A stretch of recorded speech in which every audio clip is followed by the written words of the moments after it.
خدا ناراض کر بیٹھے، یہ ہم سب کیا کر بیٹھے، بہت پرواز کر بیٹھے، خدا ناراض کر بیٹھے، بہت مصروف رہتے تھے، ہواؤں پر حکومت تھی، تکبر تھا کہ طاقت تھی، بلا کی بادشاہی تھی، سبھی مصروف تھے ایسے کہ ایک ہستی بھلا بیٹھے۔ یا ربی لک الحمد کما ینبغی لجلال وجہک وعظیم سلطانک، نحمد و نصلی علی رسولہ الکریم، اما بعد، رب اشرح لی صدری ویسر لی امری واحلل عقدۃ من لسانی یفقہوا قولی۔ معزز سامعات، السلام علیکم ورحمۃ اللہ وبرکاتہ۔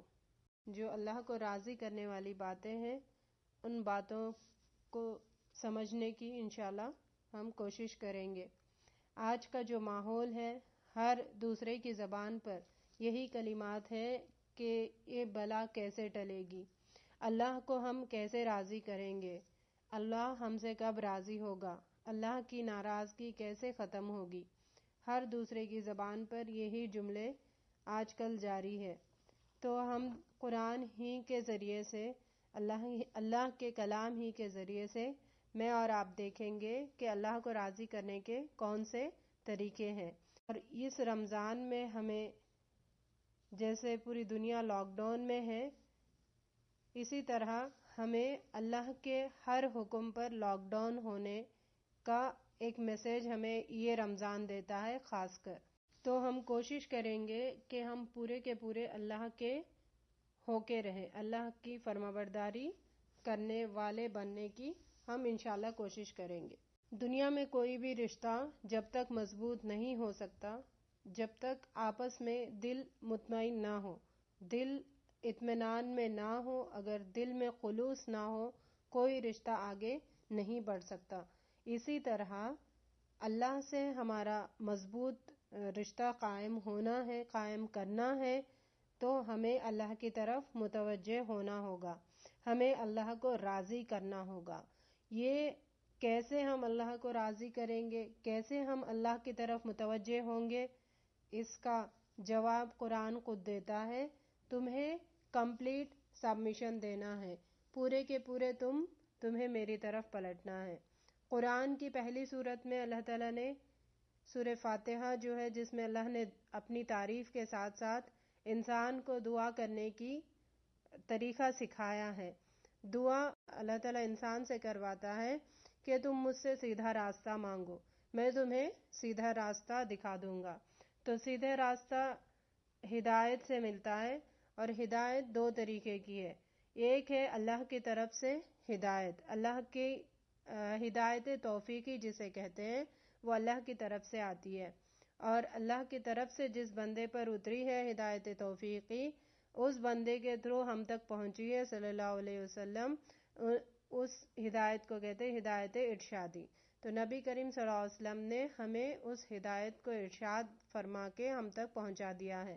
بہرحال صراط المستقیم کا جو راستہ ہے ہم تک پہنچ چکا ہے، ہمیں اس پر پورے کے پورے اترنا ہے، کیونکہ معزز سامعات، یہ راستہ ایسا ہے جس میں کوئی ٹیڑھ نہیں ہے، شارٹ کٹ راستہ ہے اور سیدھا سیدھا راستہ ہے، اور اس کی پہچان بھی بہت ہی آسان ہے۔ ہم اگر کئی دوسرے راستے تلاش کرنے کی کوشش کریں گے تو ٹیڑھ میڑھ ہوں گے، اور ٹیڑھ میڑھ راستے مشکل ہوتے ہیں۔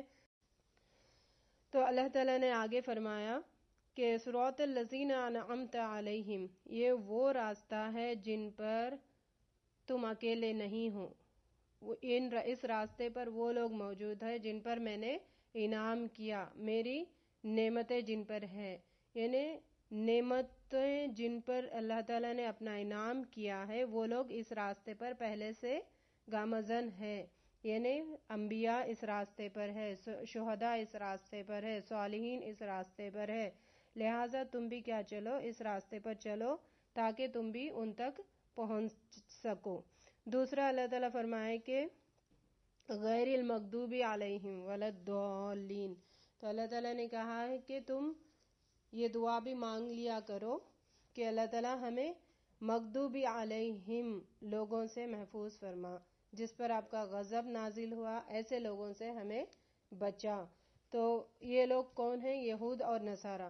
یہود اور نصارہ کے دونوں کے بیچ کا راستہ ہے صراط المستقیم۔ ہمیں کسی اور کے طریقے پر نہیں چلنا ہے، صرف اور صرف ہمیں اپنے رب کے راستے پر چلنا ہے، وہ ہے سیدھا راستہ، صراط المستقیم کا راستہ۔ اللہ تعالیٰ ہمیں ہدایت عطا فرمائے۔ دوسرا سورہ سورۃ البقرہ۔ سورہ بقرہ قرآن کی سب سے بڑی سورت ہے اور اس میں بہت ساری باتیں اللہ تعالیٰ نے بتائی ہیں جن سے اللہ تعالیٰ ہم سے راضی ہوتے ہیں۔ اور اس سورت کے آغاز میں ہی اللہ تعالیٰ نے متقیوں کی صفات بتائی، جن میں 5 کوالٹیز کا ذکر کیا گیا ہے۔ ان 5 کوالٹی میں ایمان، صلاۃ اور ینفقون کا ذکر کیا گیا ہے۔ ایمان دل کے عمل کا نام ہے، صلاۃ بدن کے عمل کا نام ہے، اور جو خرچ کرنے کا ذکر کیا گیا ہے وہ مال کے عمل کا نام ہے۔ تو دل سے عمل ہو گیا، بدن سے عمل ہو گیا اور مال سے عمل ہو گیا۔ تو ایسے لوگوں کو اللہ تعالیٰ نے متقین کہا ہے، اور متقین سے اللہ تعالیٰ خوش ہوتے ہیں، راضی ہوتے ہیں۔ تو ہمیں یہ ایک راستہ یہاں پر پتہ چل رہا ہے کہ ہمیں یہ 5 کام کرنا ہے۔ ایمان لانا ہے پہلے جو نازل ہوئے ہیں، اور نبی صلی اللہ علیہ وسلم پر ایمان لانا ہے، اللہ کی اتاری ہوئی کتابوں پر ایمان لانا ہے۔ پھر اللہ تعالیٰ آگے بتائے کافروں کا ذکر کر کے کہ ان الذین کفروا سواء علیہم اانذرتہم ام لم تنذرہم لا یؤمنون۔ کافر وہ لوگ ہیں جو برابر ہے ان کے لیے سمجھانا اور نہیں سمجھانا۔ اس سے ہمیں ایک بات پتہ چل رہی ہے، اگر ہم اللہ نہ کرے کہ کافروں کے لسٹ میں ہو گئے تو ہمیں کوئی سمجھا رہا یا نہیں سمجھا رہا، دونوں بھی ہمارے لیے برابر ہوں گی۔ تو اسی لیے ہم کفر یعنی نہیں ماننا، نہیں ماننے والوں کے لسٹ میں ہم نہیں شامل ہوں گے۔ اگر ہم کافروں کے لسٹ میں شامل ہوں گے تو اللہ تعالیٰ ان کے دلوں کو، کانوں کو اور آنکھوں کو مہر لگا دیں گے۔ دل، کان اور آنکھ کا کیوں ذکر کیا گیا یہاں پر؟ کیونکہ دل، کان اور آنکھ ہی وہ دروازے ہیں جس میں سے علم داخل ہوتا ہے، جس میں سے علم حاصل کرنے کا ذریعہ بنتی ہے یہ چیزیں۔ تو اللہ تعالیٰ ان تینوں چیزوں پر مہر لگا دیں گے۔ پھر آگے اللہ تعالیٰ ارشاد فرماتے ہیں منافقوں کا لسٹ، لمبی ڈسکشن اللہ تعالیٰ نے منافقوں کے بارے میں کی ہے، اور ان کے بارے میں بتایا گیا وَمِنَ النَّاسِ مَن يَقُولُ آمَنَّا بِاللَّهِ وَبِالْيَوْمِ الْآخِرِ۔ وہ لوگ تو کہتے ہیں کہ ہم ایمان لائے، لیکن عمل کچھ ان کا نہیں ہے، اور وہ لوگ کہتے ہیں ہم بے وقوفوں کی طرح ایمان لائیں۔ اللہ تعالیٰ خود انہیں بے وقوف کہہ رہے ہیں۔ کس معنوں میں وہ بے وقوف ہے؟ ایک تو زبان سے مان رہے اور عمل الٹا کر رہے، اور کہہ رہے کہ ہم بے وقوف نہیں ہیں۔ یہ اس طرح ہو گیا جیسے ایک گدھے کو خوب کام کراؤ اور اسے کچھ کھانا وغیرہ مت دو، یعنی تم ایمان تو لا رہے، عمل کر رہے، اوپر اوپر دکھاوا ہی صحیح لیکن عمل کر رہے، بدلے میں تمہیں نہ جنت ملے گی، نہ اللہ کی نعمت ملے گی، نہ اللہ کی رضامندی ملے گی۔ تو ایسا افسوس کے ساتھ کہنا پڑ رہا ہے کہ آج امت مسلمہ کا اکثر یہ حال یہی ہے، منافقوں جیسا، کہ دل میں کچھ اور ہے، زبان پہ کچھ اور ہے، عمل کچھ اور ہے۔ ہمارا طرز عمل ان کے طرح نہ ہو۔ قیامت کے دن اللہ تعالیٰ ہمیں بے وقوف نہ قرار دے کہ تم تو مزدوری کر کر کے آئے، تم محنت کر کر کے آئے، لیکن یہاں پہ تمہارا کوئی بدلہ نہیں ہے، ایسا نہ ہو۔ اس کے لیے ہمیں چاہیے کہ اللہ کو کمپلیٹ سبمیشن دے، پورے کے پورے اللہ کی طرف مطیع فرما بردار ہو کے رہیں۔ سورہ بقرہ آیت نمبر 208 میں اللہ تعالیٰ ارشاد فرماتے ہیں یا ایھا الناس آمنوا ادخلوا فی السلم کافۃ ولا تتبعوا خطوات الشیطان انہ لکم عدو مبین۔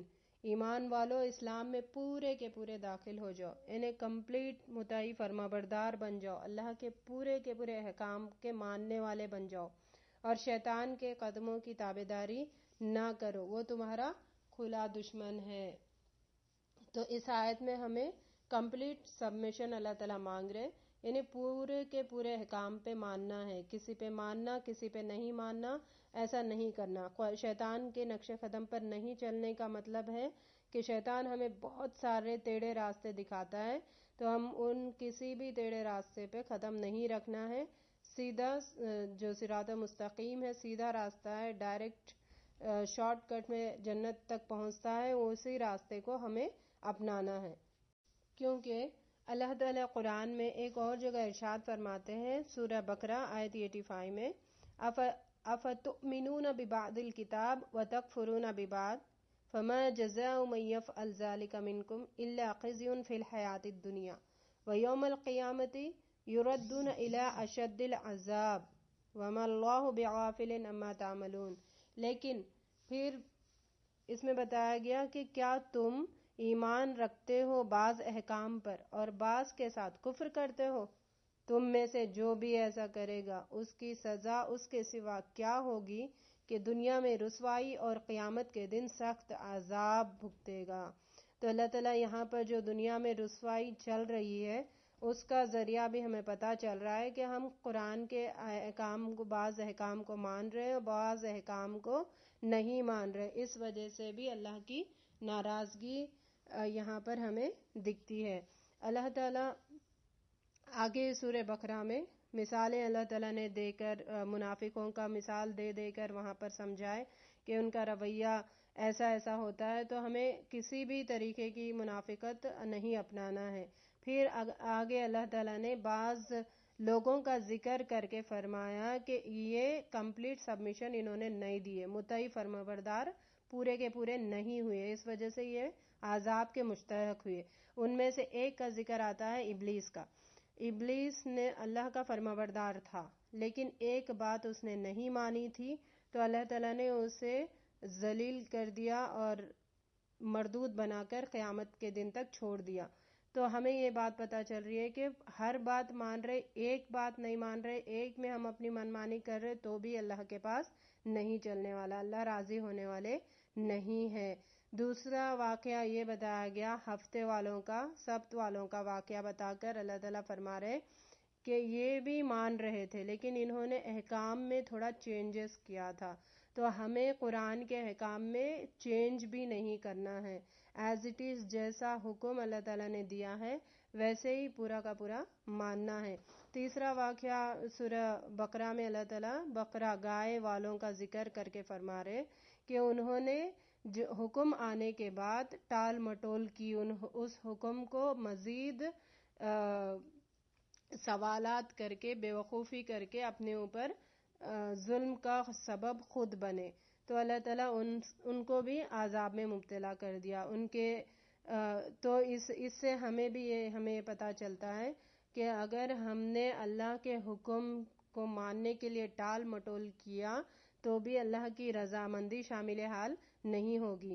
اور لمبا ایک ڈسکشن ہو رہا ہے بنی اسرائیل کے بارے میں کہ ان کی ایک ایک نافرمانی کو اللہ تعالیٰ نے گن گن کے امت مسلمہ کو بتایا کہ انہوں نے نافرمانی کی، انہوں نے یہ بات نہیں مانی، تم ایسے نہیں کرنا، انہوں نے یہ بات نہیں مانی، تم ایسے نہیں کرنا۔ تو ٹوٹلی ہمیں ایک بات پتہ چل رہی ہے کہ اللہ کی بات ماننی ہے تو ہی اللہ کی رضامندی ہمارے ساتھ شامل حال ہوگی۔ تو ان تمام باتوں کے بعد، ان تمام مثالیں دینے کے بعد اللہ تعالیٰ ایک شخصیت کا بہت ہی تعریف فرماتے ہیں، وہ ہے حضرت ابراہیم علیہ السلام۔ ابراہیم علیہ السلام کا ذکر اللہ تعالیٰ کر کے فرماتے ہیں وَإِذِ ابْتَلَىٰ إِبْرَاهِيمَ رَبُّهُ بِكَلِمَاتٍ فَأَتَمَّهُنَّ قَالَ إِنِّي جَاعِلُكَ لِلنَّاسِ إِمَامًا۔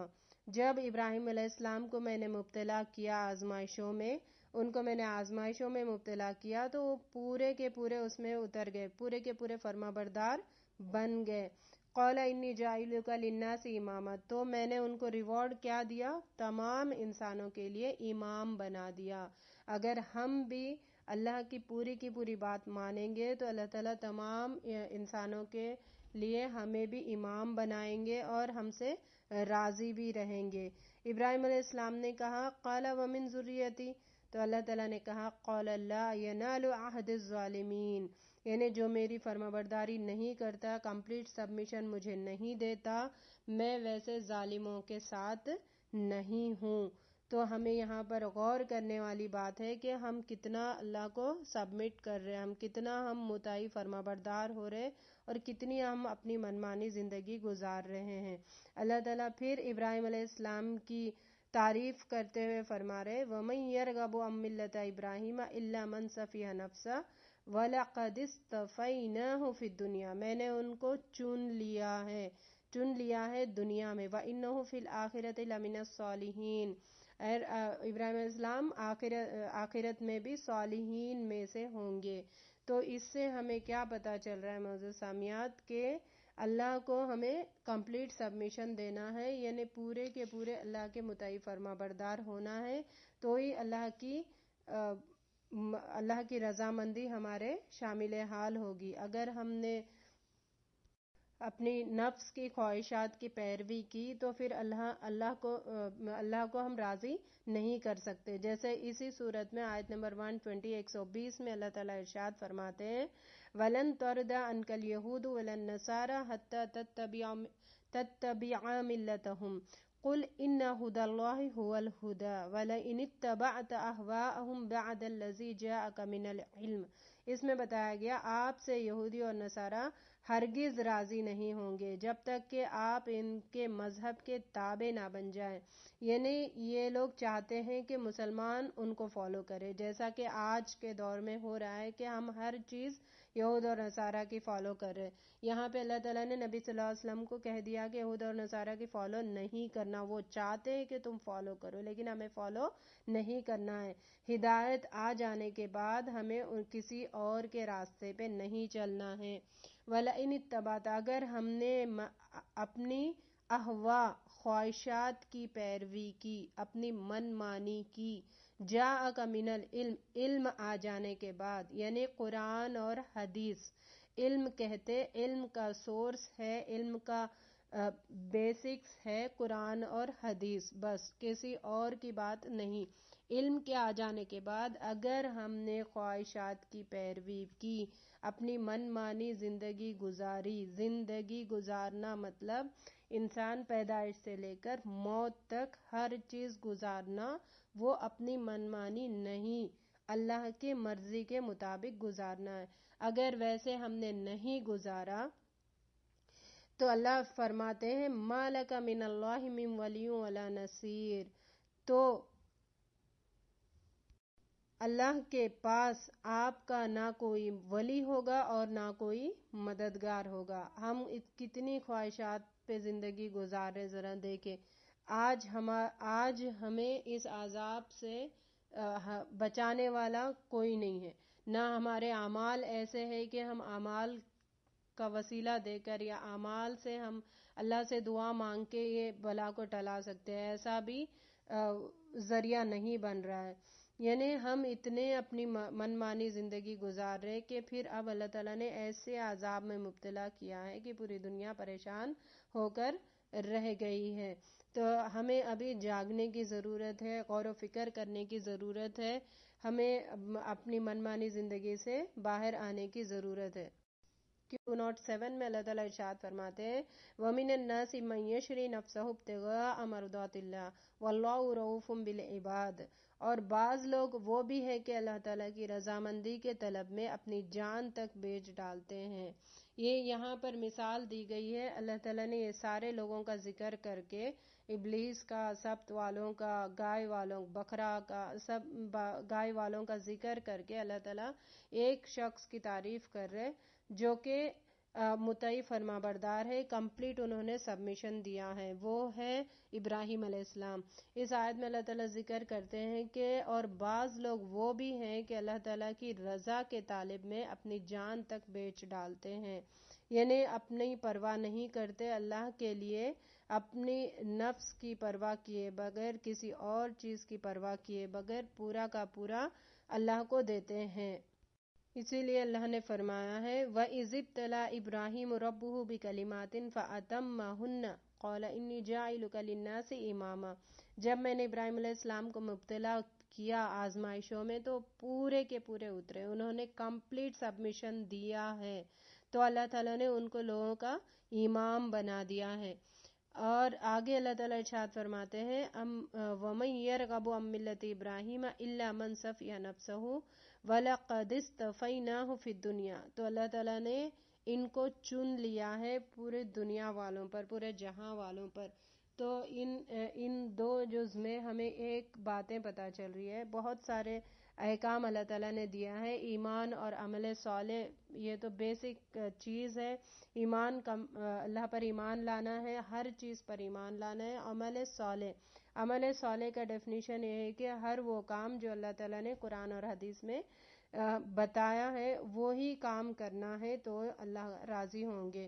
تو ہمیں اللہ کو راضی کرنے کے جو ذرائع ہیں ان ذرائع کو ڈھونڈنے والا بنائے، اور ہمیں اپنے گناہوں پر نادم ہونے والا بنائے، شرمندہ ہونے والا بنائے، اور ہم اللہ کی طرف استغفار کریں، اللہ سے معافی مانگیں، اللہ کی طرف رجوع ہونے والے بنے اور اللہ کو اپنی طرف متوجہ کرنے والے بنے۔ اتنی ہم عبادت کریں، اتنا ہم اللہ کی بخشش مانگے۔ انشاءاللہ اللہ تعالی ہم سے تمام مصیبتوں کو دور فرمائے گا۔ ہم صحیح معنوں میں مطیع فرما بردار ہوں گے تو اللہ تعالی ہمیں دنیا اور آخرت دونوں جہانوں پر سرخرو فرمائے گا انشاءاللہ۔ وآخر الدعوانا ان الحمد للہ رب العالمین۔ السلام علیکم ورحمۃ اللہ وبرکاتہ۔